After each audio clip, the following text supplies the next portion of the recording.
Sola Escritura. Sola Escritura fue el grito de guerra en latín que dio inicio a la Reforma Protestante en el siglo XVI. Sola Escritura es la propuesta que hacían los reformadores para que fuera la Sagrada Escritura y solo la Sagrada Escritura la que funcione como la última e infalible corte de apelación para la fe y práctica del cristiano.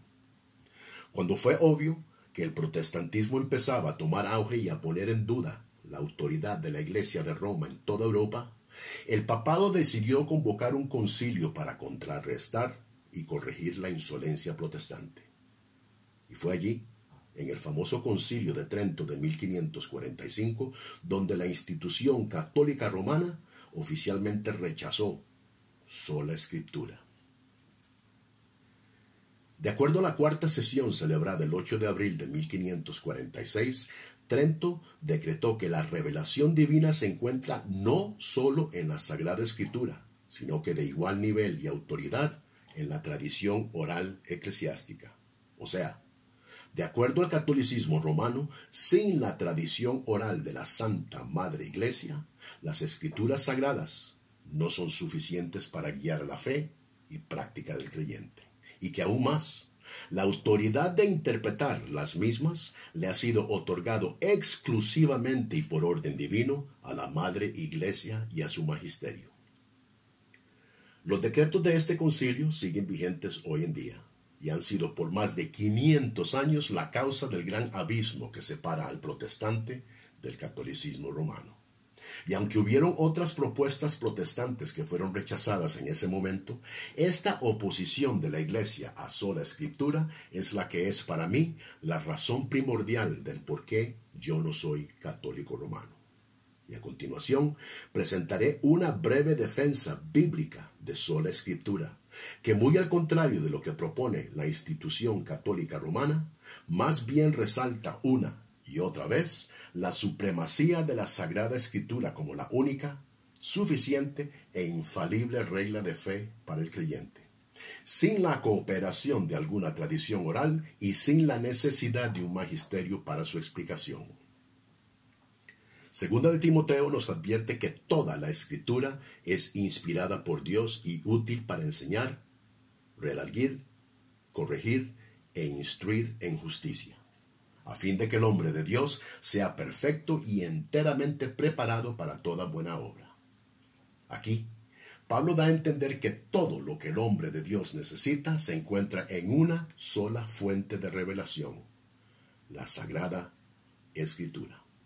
Esto es en virtud de que toda la Escritura, nos dice Pablo, es inspirada por Dios. La palabra inspirada es el griego theopneustos, que significa literalmente exhalada por Dios. Theopneustos aparece una sola vez en todo el Nuevo Testamento y es en este pasaje, donde el apóstol nos da a entender la exclusividad que posee la Sagrada Escritura al tener su origen en el mismo aliento de Dios. Nos quedamos cortos en encontrar un solo pasaje en toda la Biblia que de igual manera se refiera a alguna tradición como inspirada por Dios. Simplemente no la hay. Jesucristo, siendo el mismo Dios encarnado y pudiendo hablar por su propia autoridad, más bien nos dio el ejemplo de siempre referir a sus contrarios a las Sagradas Escrituras. Cuando es tentado 3 veces por el mismo diablo, en Mateo 4, Jesucristo lo refuta recurriendo a las Escrituras y pronunciando fuertemente cada vez que es tentado, escrito está. En Mateo 19, para despejar una controversia sobre el divorcio, Jesús denuncia la ignorancia de los fariseos preguntándoles, ¿no habéis leído? Luego, en Mateo 22, lidiando con preguntas sobre la resurrección, los acusa de errar al ignorar las Escrituras. Noten cómo el Mesías responsabiliza a sus oyentes de leer, saber y entender correctamente las Escrituras. Más adelante les pregunta, ¿no habéis leído lo que os fue dicho por Dios? Noten cuidadosamente cómo para Jesús lo que dice la Escritura es lo que dice Dios. Después de la resurrección, en Lucas 24, Jesús se aparece a 2 discípulos que caminan hacia Emaús. Y luego de escuchar lo tristes que estaban por los eventos de los últimos días, Jesucristo los reprende y les llama insensatos por no saber que era necesario que el Mesías sufriera tal y como habían dicho los profetas.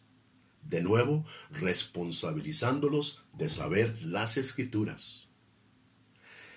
Y comenzando desde Moisés y siguiendo por todos los profetas, nos dice aquí, Jesús les declaró en todas las Escrituras lo que de él decían.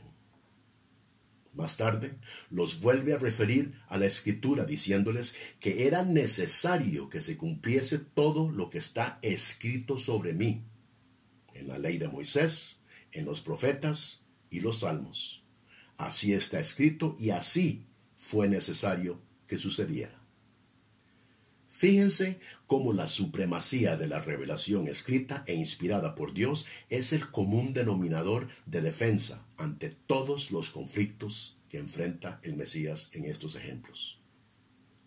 Si la revelación de Dios depende de 2 fuentes, la Escritura y la tradición, como nos lo asegura el catolicismo romano, Jesús olvida mencionarlo por completo. En Hechos 17, cuando Pablo predica en Berea, se nos dice que los bereanos eran nobles, pues recibían las palabras de Pablo con toda solicitud. Pero noten cómo ellos escudriñaban cada día las Escrituras para ver si las cosas que Pablo predicaba eran verdad. Los bereanos acuden a las Escrituras como la única y máxima autoridad para verificar el mensaje de Pablo, resultando, como nos dice el verso 12, en que muchos de ellos creyeron. Señoras y señores, esto es sola Escritura en acción. Si había que consultar con una sagrada tradición y un magisterio para verificar las palabras de Pablo, los bereanos lo ignoran por completo. Acabamos de ver que la Escritura es inspirada por Dios, el mismo aliento de Dios, útil para ahuyentar las tentaciones del diablo, provechosa para resolver cuestiones de divorcio y la resurrección, y eficaz hasta para probar el mensaje de un apóstol. Esto comprueba que sola Escritura entonces no fue un invento de los reformadores como nos lo asegura la Iglesia Católica Romana, sino más bien la norma que domina toda la teología bíblica. En fin, no estamos en contra de las tradiciones. Creemos firmemente que ellas pueden ser de mucha riqueza para el creyente y a la Iglesia. Pero, a diferencia de nuestros amigos católicos romanos, sostenemos que ellas deben de estar sujetas a la supremacía de la Escritura Sagrada. El tener un pie en la Escritura y el otro en la tradición es equivalente a añadir y diluir las Escrituras. Y es mi convicción que esto es precisamente lo que el catolicismo romano ha hecho, resultando en que el evangelio que se predica en sus congregaciones sea vastamente diferente en contenido al evangelio del Nuevo Testamento, añadiendo obras, sacramentos y demás.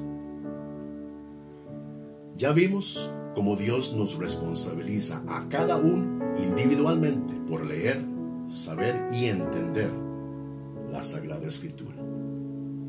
Téngalo por seguro que cuando lleguemos a estar en su presencia, y todos lo vamos a estar, el clamar "fue culpa de mi iglesia" no servirá de excusa. Bienvenidos a Logos, Ética, Evidencias y Razones. Si encuentra provecho en el video, por favor marque me gusta y suscríbase a nuestro canal. Aquí, en Leer, creemos firmemente en aplicar la mente crítica a todos los dilemas de la actualidad. De parte de Leer, les damos las gracias por escuchar.